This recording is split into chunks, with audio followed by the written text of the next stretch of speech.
abra su Biblia, ahí donde está, abra su Biblia en la carta de Pablo a los Efesios. Efesios capítulo 6, verso 18. Y cuando lo encuentre me lo indica con un amén. Efesios capítulo, hermano Lázaro, bienvenido, ¿cómo está? Bien, gloria a Dios. Efesios capítulo 6, verso 18. ¿Lo encontró, hermanos? No más cómodo. ¿Lo encontraron, hermanos? Sí, gloria a Dios. Estamos en el mismo canal. Amén. Efesios capítulo 6, verso 18 dice así de esta manera: orando en todo tiempo con toda oración y súplica en el Espíritu, y velando en ello con toda perseverancia y súplica, dice, por todos los santos. Sí, vamos a hablar en este día acerca de la oración, y le voy a pedir que incline su rostro. Vamos a orar en esta hora. Gracias, Dios, te damos por la oportunidad que tú nos das de estar en tu presencia. Dios, yo te pido que bendigas a cada una de las familias, Señor, que está presente, desde el más grande, Señor, hasta el más pequeño, Señor. Bendiga los matrimonios, los hogares, Señor. Que bendiga, Señor, a cada uno, Señor. Como ya dije, Señor, desde el más grande hasta el más pequeño, hombres y mujeres, jóvenes y niños, Señor. Mira, Dios, gracias te doy por cada uno de ellos, porque los has salvado, Señor, y en este tiempo, Señor, estás revelando tu palabra, te estás revelando a la mente y al corazón, y es por eso que cada uno de los que estamos aquí, Señor, Dios, venimos con la intención de buscarte aún más, porque sabemos y entendemos, Señor, lo que tú quieres, conocemos tus planes y tus propósitos. Dios, mira en esta hora, Señor, todo pensamiento negativo, contrario a tu palabra, que venga a nuestras mentes, Señor, lo sometemos debajo de tus pies y declaramos este lugar santo, declaramos las mentes, los corazones libres por el poder de tu palabra. Dios, en esta hora, gracias por todo lo que has hecho, gracias por todo lo que estás haciendo y por todo lo que tú vas a hacer, en el nombre de Jesús. Tome su asiento ahí donde está. Hermanos, mire, hoy terminando el servicio tenemos una invitación, hermanos, a un aniversario en la iglesia de Oak Harbor, misión, Casa de Misericordia con los pastores Díaz. El servicio empieza a las 4, hermanos, así es que planeé, proponga en su corazón ir y acompañar a aquella iglesia con esa alegría y gran gozo que ellos están viviendo en este tiempo. Celebran. Y después, hermano, terminando también el servicio, vamos a elegir el color, hermanos, para la iglesia. Sí lo tenemos, ¿verdad que sí, hermano? Hermano Juan Carlos, nos ha hecho favor de traernos los mejores colores, hermanos, del mundo, para que usted y yo los escojamos. Amén. Cuando usted venga a la iglesia y usted diga, ay, qué bonito color, ¿quién lo escogió? Y usted va a decir, oh, pues yo lo escogí, no me acordaba. Pero sí vamos a hacer eso al terminar. Amén. Hermanos, ¿cuántos están gozosos en este día? Hermanos, que no se le acabe el gozo. Que el enemigo, el diablo, no le robe el gozo, hermanos. Que no se le acabe el gozo. La Biblia dice, hermano, el gozo del Señor es que es nuestra fortaleza. O sea, el gozo que el Señor tiene es nuestra fortaleza. No solamente, hermano, usted y yo tenemos que vivir gozosos, sino que Dios también tiene que estar gozoso por lo que usted hace y por lo que usted, hermano, en lo que usted realiza para con el Señor. Que usted y yo, hermanos, hagamos que Dios esté contento con nosotros. Y que Dios diga de su vida, ese es mi hijo. Esa es mi hija. ¿Cierto o no? Como cuando va a la escuela, hermanos, y reconocen a su hijo, ¿verdad? Y le dice el que está al lado, oh, el que está recibiendo el diploma es mi hijo. Es mi hija, le dice. ¿Cierto o no? ¿Por qué? Porque está gozoso, está contento el papá o la mamá. Así nosotros, hermanos, que debemos, hermanos, alegrar el corazón del Señor. Amén. Si el corazón o el Señor está contento y usted está contento, si el Señor está gozoso y usted también está gozoso, hermanos, ¿qué más queremos? Amén. Porque si Dios está gozoso, Dios está contento con nosotros, nos va a bendecir, ¿cierto o no? Va a obrar alrededor de nosotros, va a estar con usted, va a estar conmigo también. Amén. Que ese sea su plan y su propósito de usted. Nótese que si Dios se alegra cuando usted, hermano, empieza a cantar y adorarle. Oh, hermano, usted toca el corazón de Dios. A Dios le gusta la alabanza, hermano. De las cosas que a Dios le gustan, hermanos, es cuando su pueblo le alaba. ¿A poco la Biblia no dice en medio de la alabanza está el Señor? Está el Señor. Tanto así que a Dios le gusta la alabanza, hermano, que usted le cante y le adore. Hermano, que se ha hecho un ejército de ángeles que le canten de día y de noche. ¿Le gusta ser adorado al Señor? Le gusta ser adorado. Por eso, hermano, usted cuando vaya manejando, vaya cantando, hermano, alabanzas al Señor, hermano, no prenda el radio si hay música mundana, apáguelo. ¿Cierto o no? Hermano, porque su pensamiento, la música mundana, escúcheme, la música mundana lo único que lo hace es lo desvía su pensamiento, hermano, a otras cosas, hermano, que denigran a la mujer, que denigran al hombre, que denigran la vida. Y hermano, cantos que dice, déjenme acordémonos uno de todos, que la vida no vale nada. ¿Cierto o no? Y se da cuenta, hermano, que pura muerte usted escucha en la música mundana. Que pura, hermano, desolación, tristeza, todo lo que pudiera haber negativo usted lo escucha en la música mundana. Por eso, hermano, como creyentes, como cristianos, usted y yo no debemos escuchar música mundana. No estoy predicando, hermano, es solamente un regalo que le quiero dar en esta mañana. Amén. No escuche música mundana. Amén. Viene el Día de los Muertos, hermano. No celebre el Día de los Muertos. No lleve a sus niños a agarrar dulces. Cómprele usted. ¿Sabe que el Día de los Muertos, hermanos? Mire, la Biblia en Números y en los libros de la ley, hermanos, le dice al pueblo que ningún hechicero, ningún adivino, ningún brujo, hermano, tenga parte en el reino de Dios. Eso es lo que dice, hermano. ¿Sabe que el tiempo de Halloween, hermano, en el tiempo de ese tiempo, hermano, se celebra, hermano, la brujería? Los brujos ayunan, oran, hermanos, hacen todo lo que hay, todo lo que pudiera haber del ocultismo, lo practican. ¿Podemos sacarle algo bueno al Halloween? No le podemos sacar algo bueno al Halloween, hermano, porque solamente, hermano, lo que envuelve es la obra de las tinieblas. Amén, hermanos. Amén. Yo sé que usted no escucha música mundana, pero por si acaso, hermano. Por si acaso. Amén. Por si acaso, hermanos. La Biblia enseña que en todo lo bueno, en todo lo amable, de buen nombre, dice, si hay cosa o virtud alguna, dice, en esto pensad. En otras palabras, pon en ello tu pensamiento. Pon en ello tu pensamiento. Proverbios dice, tal es su pensamiento, dice, tal es él. Cuidado con nuestros pensamientos, cuidado con nuestro corazón. Cuidado, hermano, con todo ello. Amén, hermanos. ¿Estamos en victoria? ¿Verdad que sí? Yo creo que en esta semana ya no voy a aprender el radio. Amén.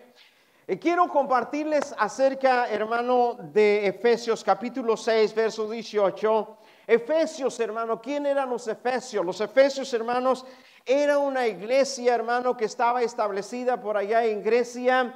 Y el apóstol Pablo en el evangelismo había alcanzado un grupo de gente que vivía en Éfeso. Si usted encuentra, hermano, un mensaje a las 7 iglesias, en el capítulo 2, en el capítulo 3 de Apocalipsis, usted encuentra un mensaje que va dirigido a Éfeso. Si un pastor que fue de Éfeso, hermano, fue uno de ellos, fue Tito y Timoteo, hermanos, que pastorearon la iglesia de Éfeso. Otro fue Juan también, hermanos, a la iglesia de Éfeso. Pero algo, hermano, que el apóstol les estaba diciendo, orando en todo tiempo, con toda oración y súplica, dice en el Espíritu, y velando en ello con toda perseverancia y súplica por todos que los santos. Quiero hablarles acerca en ese día, acerca de la oración, y la oración como nuestro recurso. ¿Está conmigo? Cuando hablamos, hermano, de recursos, hablamos de cosas, hermano, que podemos nosotros aprovechar, que usted puede aprovechar. Sabe que en nuestra comunidad hay muchos recursos. ¿Verdad que sí? Hay muchas oficinas, muchos lugares, hermano, que hay muchos recursos. En tiempos usted quizás que no ha tenido comida, cuando recién llegó a este país desconocíamos de muchos recursos. ¿Está conmigo? Porque cada uno de nosotros, o si usted nació aquí, qué bendición, hermano, gloria a Dios. Pero los que vinimos de afuera y vinimos para acá, enfrentamos un momento de crisis de hambre, hermano, que había recursos, pero que cuando no sabíamos que habían esos recursos, pasamos hambre. ¿Verdad que sí, hermanos?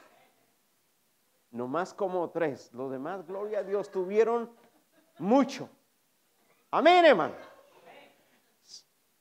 Sí, sabe que me acuerdo, hermanos, miren, me acuerdo que en el primer año, hermanos, en el primer año que nos quedamos en Estados Unidos, el primer invierno, no sé si se acuerda usted el primer invierno, pero el primer invierno, hermano, en la tierra prometida normalmente se pasa escasez. Y no es porque haya escasez, sino porque usted y yo desconocíamos de los recursos. ¿Está conmigo?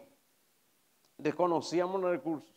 Y el primer invierno, hermano, que nosotros pasamos en los Estados Unidos con mi familia, con Sinaí, David, hermano, todavía no estaba, ni en la lista estaba David, hermano, ni Daniel no estaba ni en la lista, de esos vinieron después. Pero Sinaí, hermano, le tocaron esos tiempos, y era un tiempo, hermano, el primer invierno, si usted se acuerda, o casi ya se está recordando, ¿verdad? El primer invierno, hermanos, fue difícil para muchos de nosotros porque desconocíamos los recursos que había en los Estados Unidos. Y estábamos a la mitad del invierno, hermano. Y mire lo que son las cosas. Estamos a la mitad del invierno y ya no teníamos que comer. Y en la mitad del invierno solamente había pura nieve, hermano. Y estaba la nieve así de alta, hermano. Y hermano, empezó a acabar los recursos hasta en cero. Y empezamos nosotros, hermano, a buscar los pennies, las coras, los que no le poníamos caso, hermano, en verano, que se caían entre el sillón, hermano, en invierno los estábamos buscando. Y estábamos ahí, hermano, y debajo levantábamos las cosas, hermano, y una cora por ahí. Por cierto, hermano, el galón de leche costaba $1, hermano, o menos de $1. Hoy no, hoy va y le cuesta casi $4, hermano. Imagínese. Pero ¿sabe por qué estábamos pasando hambre? ¿Sabe por qué estábamos pasando escasez? Porque no sabíamos, hermanos, que en la comunidad había recursos. Y una buena persona le contamos nuestra historia. No tenemos dinero, no tenemos recursos. ¿Por qué no tienen recursos? Oh, vayan a este lugar y hay comida. Vayan a aquel lugar y hay comida. Y vayan a aquella oficina y apliquen y busquen y van a ver. ¿Y sabe qué? Cuando nosotros fuimos a esos lugares, hermano, trajimos bastante comida. Y cuando fuimos a otros lugares, hermano, se empezó a ver, ya no tuvimos que levantar las coras, buscarlas. Y fuimos allá, hermano, y después estaba lleno el refrigerador. Y estaba lleno, hermano, todo. Y en ese tiempo, hermano, nos pasaron cosas curiosas. Quiero contar eso para que usted se ría. Cuando venimos, hermano, de nuestro país, nuestra cultura, hermano, como que estamos acostumbrados a los frijolitos, ¿verdad? A la tortilla y a la salecita y al taco con chile nomás. ¿Verdad que sí? A estas cosas, hermano. Y cuando venimos acá y nos dan comida que no conocemos, hermano, y decimos, ¿esto qué es? Yo creo que esto no se come. Y hermano, mire, un error que cometimos. En aquel tiempo, hermano, como no sabíamos que se comían o que sabía bueno, tiramos una bolsa, hermano, lleno de pizzas, de esas tortitas que son como pizza, hermano. Las tiramos. Porque no sabían que se comían. No sabían, ¿cómo? No creo que no nos gusta. Y lo tiramos. Y hoy, hermano, hoy si está enfrente de nosotros, no lo tiramos. No lo tiramos. No. Pero sabe, hermano, que nos pasan esas cosas. ¿Por qué? Porque nosotros desconocemos que hay recursos. Y Dios a ti y a mí nos ha dado ese hermoso recurso de la oración. Cuando nosotros entendemos, hermano, nos damos cuenta cuán grande es el recurso, hermano, de la oración. Y una de las cosas, hermano, ¿por qué el apóstol Pablo insistía muchas veces? El apóstol Pablo insistía una y otra vez. Y volvía a ver la iglesia y otra vez les insistía, iglesia, oren. Y otra vez miraba a la iglesia, otra vez, hermanos, y otra vez les decía, oren. ¿Por qué? ¿Por qué la insistencia, hermano, del apóstol Pablo en decirle a la iglesia en aquel tiempo y decirnos a nosotros en este tiempo, no dejen de orar?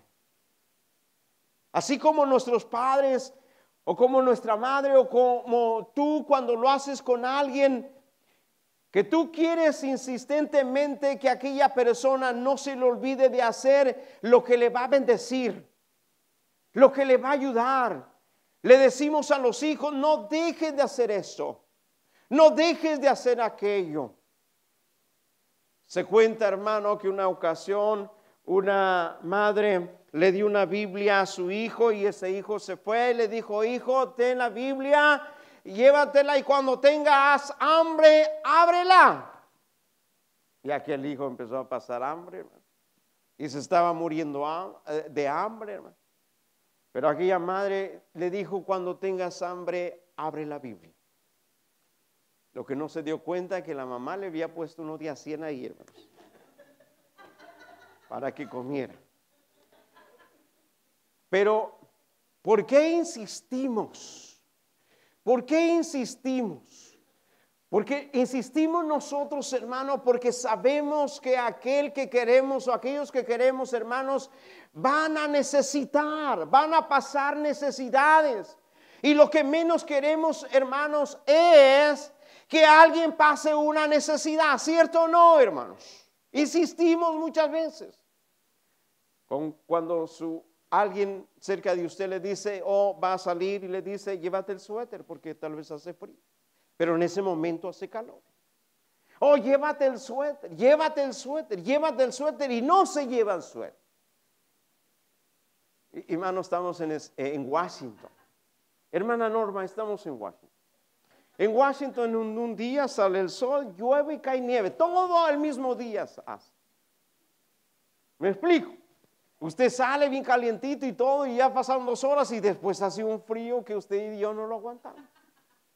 Pero insistimos, ¿por qué? Por las necesidades que siempre se presentan en nuestro camino, ¿cierto o no? Por eso el apóstol Pablo insistía una y otra vez, dice, orando cuando, una vez, no, en todo el tiempo, dice, con toda oración y súplica. ¿Cuándo? En todo tiempo. Y cuando nosotros vemos en la Biblia que dice todo el tiempo, es todo el tiempo. ¿Sabe? Si nosotros entendemos lo que el apóstol Pablo quería decir, es que la oración y la necesidad de orar en tu vida y en mi vida es como el aire que respiramos. Es desesperante usted cuando no tiene oxígeno, cuando no tiene aire. ¿Cierto o no? Cuando, mire, si nosotros dejamos de respirar un medio minuto, hermano, es desesperante. 1 minuto, hermano, 5 minutos ya se murió. Está conmigo. Por eso el apóstol insistía una y otra vez, orando, ¿cuándo? En todo tiempo. En todo tiempo. Vaya manejando, vaya orando. Cuando se va a dormir, hermano, empiece a orar. Cuando está trabajando, hermano, usted puede estar orando, hablando con Dios todo el tiempo. Porque eso es orar, hablar con Dios. Es un recurso que Dios te da. Es un recurso que nadie te puede limitar. Nadie nos puede limitar, hermano, de hablar con Dios. Nada, no hay barreras. No hay lugar, hermano, que si usted y yo estemos en un lugar, en la cárcel, nos va a evitar, hermano, nos va a limitar de que usted y yo oremos. En cualquier condición que usted y yo estemos, aunque no nos podamos mover, aunque nosotros estemos enfermos, que nosotros estemos en cualquier condición, nada nos va a limitar y nos limita, hermano, de que nosotros hablemos con Dios todo el tiempo. Algo interesante, hermano, el apóstol, me gustan sus palabras del apóstol Pablo que dice, la palabra de Dios no está presa. Yo estoy preso, pero la palabra de Dios no. Yo estoy preso, pero lo que Dios puede hacer no tiene límites. Nadie le puede poner a límites. Lo que Dios tiene para usted y para mí, nadie lo puede limitar. Nadie le puede decir a usted, no lo puedes hacer. No hay una ley que haya en contra de su vida que lo limite. Y le dije, tú no puedes orar. Quizás hay leyes, hermano, que no se puede orar en las escuelas o quizás en el Congreso, hermano, en otros lugares. Pero, hermano, en realidad usted puede cerrar sus ojos y hablar con Dios en ese momento, en cualquier lugar que usted esté. Es interesante, hermano, lo que el apóstol Pablo decía y insistía, orando en todo tiempo. ¿Por qué? Porque la oración, hermano, es nuestra fortaleza. La oración es nuestra vida espiritual. La oración, hermano, es nuestro alimento. La oración es lo que nos da vida a nosotros. La oración es lo que nos mantiene fuertes y fortalecidos. La oración es la que nos mantiene caminando. Por eso cuando usted lee la Biblia y abre la Biblia, usted, a cualquier hombre de Dios que usted, hermano, estudie en la Biblia, usted lo va a ver que ese hombre de Dios tenía siempre una vida de oración. Miramos a Daniel en el exilio, decía que él oraba 3 días hacia Jerusalén. Y una ocasión, por eso querían condenarlo y lo condenaron. ¿Por qué? Porque él oraba 3 días hacia dirigido su rostro a Jerusalén. Hicieron un edicto que nadie podía orar a otro Dios que no fuera la estatua que habían hecho en aquel reino. Pero él dijo, no, nadie me va a limitar. Nadie me va a poner límites. Y él siguió orando. Y recibió el castigo por seguir orando. Nadie en la iglesia te puede limitar a ti. Nadie nos puede limitar a mí. No te apenes delante de la gente a hacer tus oraciones. Ora delante de la gente. Bien interesante, hermano, lo que Dios nos da la oportunidad. Nosotros, hermano, poseemos la gloria de Dios. Diga en ese día, yo poseo la gloria de Dios. Poseemos la poderosa palabra de Dios. Poseemos, hermano, cosas del reino que no son de este mundo, pero que son del reino de Dios, que son poderosas, que son, hermano, que las podemos transmitir y que las podemos dar. ¿Qué no podemos hacer nosotros? No estamos limitados. Otra de las cosas, hermanos, el propósito, otra de las cosas, hermano, la vida de Jesús, la vida de oración de Jesús. Cuando usted ve a Jesús, el modelo de cómo debe de ser un hombre, un varón o una mujer, hermano, en su vida. Jesús, la Biblia dice, hermano, que Jesús tenía una vida de oración. Así debe ser la iglesia. Usted y yo tenemos que tener una vida de oración. Todo el tiempo, hermanos, oración, usted ya sabe, es hablar con Dios. Oración es estar conectados con Dios. Oración es interactuar con Dios. Oración es que Dios conozca nuestros pensamientos y nosotros conocer el pensamiento de Dios. Oración es que Dios conozca los planes y los propósitos, la voluntad de Dios y que Dios conozca mis necesidades. Eso es oración. Oración es estar conectado con Dios. La oración tiene que ver con mi relación con Dios. Hablar con Dios. Hablar con Dios es mi relación, mi estrecho, es comunicación. Les he dicho anteriormente, la comunión, hermano, empieza con comunicación, relación y comunión. Comunicación, relación y comunión. Quiere tener comunión con alguien, empiece a hablar con él o con ella. Después tendrá una relación y después tendrá una comunión. Y eso es lo que significa oración, la vida de oración de Jesús. Dice Marcos capítulo 1, verso 35. Levantándose muy de mañana, siendo aún muy oscuro, salió y se fue a un lugar desierto, dice, y allí oraba. La vida de oración de Jesús dice que se levantó de mañana y fue a un lugar desierto, dice, y ahí ¿qué? Oraba. Cuando dice desierto, fue a un lugar solo, a un lugar apartado, a un lugar donde nadie lo pudiera interrumpir, donde nadie lo pudiera, hermano, quizás molestar. Dice que Jesús tenía una vida de oración. Y usted y yo miramos la vida de Jesús. ¿Quién era Jesús? La Biblia dice que Jesús era hombre, pero también era Dios. Era hombre y era Dios y era hombre. Y aún en su naturaleza, en su divinidad, Jesús sentía y sabía que él necesitaba tener una vida de oración todo el tiempo. Miramos la oración en Getsemaní, miramos cuando él ora para que Lázaro fuera resucitado, miramos cuando él ora en la transfiguración, miramos cuando él ora en muchos momentos, ora al Padre en todo momento. ¿Por qué? Porque tenía una vida de comunión con su Padre. Y Él nos la enseñó. La dejó para usted y para mí. Tiene este recurso usted, lo tenemos ustedes y yo también. Un recurso que la Biblia nos enseña, la vida de oración de Jesús. Así usted y yo tenemos que ser. ¿Cómo? Como Jesús. ¿A poco usted y yo, hermano, no trabajamos para ser como Jesús? ¿Cuántos quieren ser como Jesús? ¿Cuántos quieren ser como Jesús? Jesús tenía una vida de oración. Siempre hablando con Dios. Siempre hablando con Dios. No importa que le diga a alguien estás loco o loca. No le importe. Que si ya está trabajando y está hablando y moviendo su boca y alguien le va a decir, ¿qué te pasa? ¿Estás loco o loca? Va a decir. No es que usted le pueda decir, es que yo vivo delante de Dios una vida de oración. Hablo con Dios.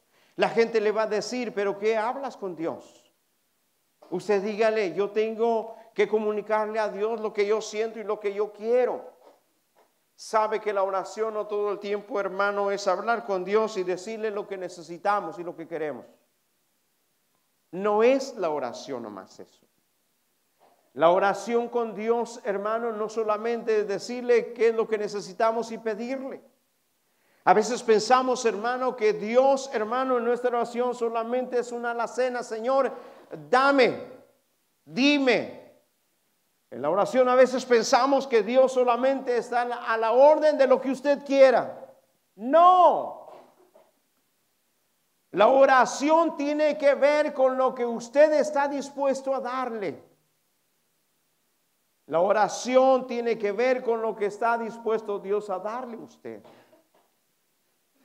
Si usted hace un análisis de la oración que nosotros hacemos, hermano, quizás nótese de un 100%, ¿qué tanto de su oración usted le pide a Dios? Si es un 100% de nuestra oración, del tiempo que oramos, ¿qué tanto por ciento nosotros le pedimos a Dios? Se dará cuenta que el 90% de nuestra oración fueron peticiones.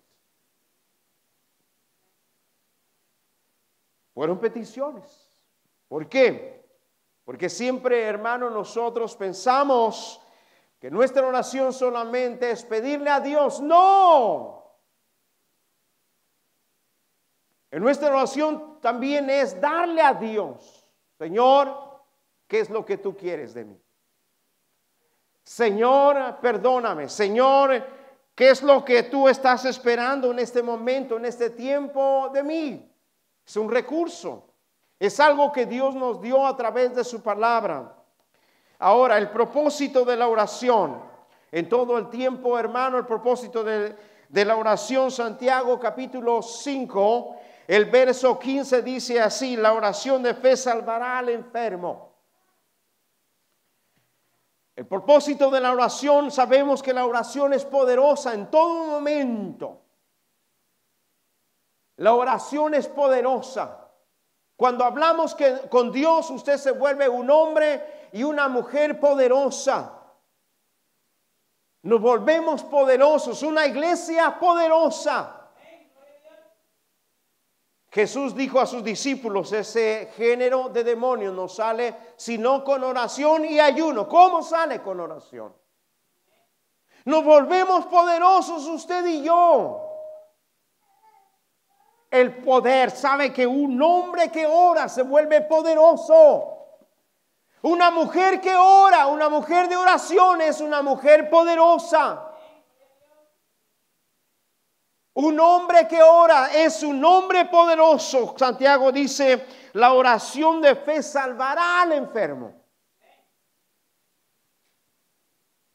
Y eso es lo que nosotros nos debemos concentrar, hermano, todo el tiempo. El poder de la oración. El poder de la oración. Me vuelvo poderoso, se vuelve poderoso usted. Nos volvemos una iglesia poderosa. El poder de la oración. La Biblia dice que cuando los discípulos estaban orando, se derramó el Espíritu Santo. ¿Cuándo? Cuando ellos estaban orando. La Biblia dice que Jesús oró y Lázaro resucitó. Otro Lázaro, hermano. Resucitó. El poder, hermano, de la oración. ¿Qué es lo que pasa cuando tú oras? ¿Qué es lo que ocurre cuando tú estás orando? ¿Qué es lo que pasa cuando yo estoy orando? Déjeme decirle que cuando tú estás orando, tú empiezas a orar.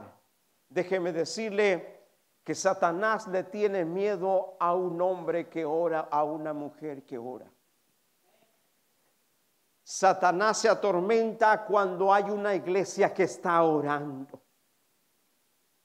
El reino de las tinieblas se conmueve cuando una iglesia está orando. Cadenas, lazos, yugos se empiezan a quebrar cuando tú empiezas a hablar con Dios en ese momento. Hechos capítulo 12, verso 5 dice: así que Pedro estaba custodiado en la cárcel, pero la iglesia hacía sin cesar oración a Dios, dice, por él. El verso 17 dice: y he aquí que se presentó un ángel del Señor y una luz resplandeció en la cárcel, y tocando a Pedro en el costado le despertó diciendo: levántate pronto. Y dice así, y las cadenas, dice, se cayeron de las manos del apóstol Pedro. No solamente estaba en la cárcel, sino que también estaba encadenado. ¿Por qué? Porque la iglesia que lo amaba, la iglesia, había una iglesia, hermano, que estaba haciendo oración por él. Y cuando la iglesia estaba orando, algo estaba ocurriendo en la vida del apóstol Pedro. Iglesia, cuando usted empieza a orar o cuando empezamos a orar como iglesia, usted y yo no miramos, pero en ese momento cadenas empiezan a romperse en muchos lugares. Los yugos empiezan a quebrar. Satanás empieza a soltar las almas. Satanás empieza a soltar a aquellos que tiene oprimidos. Satanás empieza a separarse y empieza a huir. ¿Por qué? Porque una iglesia poderosa está orando. Porque la oración la hace poderosa. Es importante que usted y yo o en la iglesia siempre tenemos un tiempo de oración. Es bien importante, nótese. En nuestro servicio tenemos siempre un tiempo de oración. Y es en el único momento, escúcheme esto, es en el único momento en el cual como iglesia, como pueblo de Dios, oramos juntos. Y nos volvemos poderosos. Como la iglesia de Hechos capítulo 12 verso 5. Si usted y yo cuando oramos cerráramos los ojos y Dios nos revelara qué realmente o qué es lo que está pasando en ese momento cuando usted y yo estamos orando. Cuando usted y yo estamos bombardeando los cielos con nuestras oraciones. Hombres y mujeres están siendo liberados.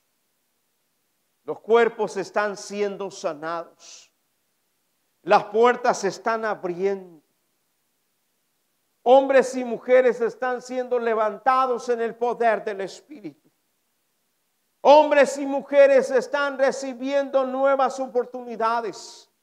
Hombres y mujeres están recibiendo una nueva unción del Espíritu Santo, porque usted y yo estamos bombardeando los cielos, estamos rogando a Dios por las necesidades de los pueblos, estamos rogando a Dios por las familias, estamos rogando a Dios por los matrimonios, estamos rogando a Dios por los jóvenes, estamos rogando a Dios por nuestra comunidad. Dios no nos puso en este lugar solamente por el destino o quizás por alguna cosa. Dios nos puso en medio de este pueblo porque en este pueblo necesitaría guardas, centinelas que guardaran la ciudad con oración. Sabe que usted y yo, hermano, cuando oramos por nuestra comunidad y decimos a Dios, Dios ten misericordia de esta comunidad. Cuando usted y yo decimos, Señor, perdona sus pecados. Cuando usted y yo decimos, derrama tu gracia, tu amor sobre esos pueblos, déjeme decirle que Dios responde. Oramos porque Dios responde. Oramos porque Dios contesta. Oramos, hermano, porque Dios nos escucha.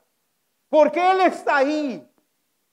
El Salmo 86, por el versículo 4 o 5, dice el salmista, Señor, yo vengo a ti y oro, no solamente porque me oyes, sino yo sé que tú me escuchas. Y esa tiene que ser nuestra convicción, nuestra seguridad. Oramos, no solamente porque hablamos cualquier cosa, sino que oramos porque sabemos que Dios nos escucha. Dios ha escuchado tus oraciones, Dios ha escuchado mis oraciones. ¿Cuántos en este día quieren ser poderosos, iglesia? ¿Cuántos quieren ser poderosos en este día? Iglesia, es un recurso que usted y yo no debemos pasar por alto. Nosotros podemos cambiar las vidas a través del poder de la oración. Póngase de pie en este día.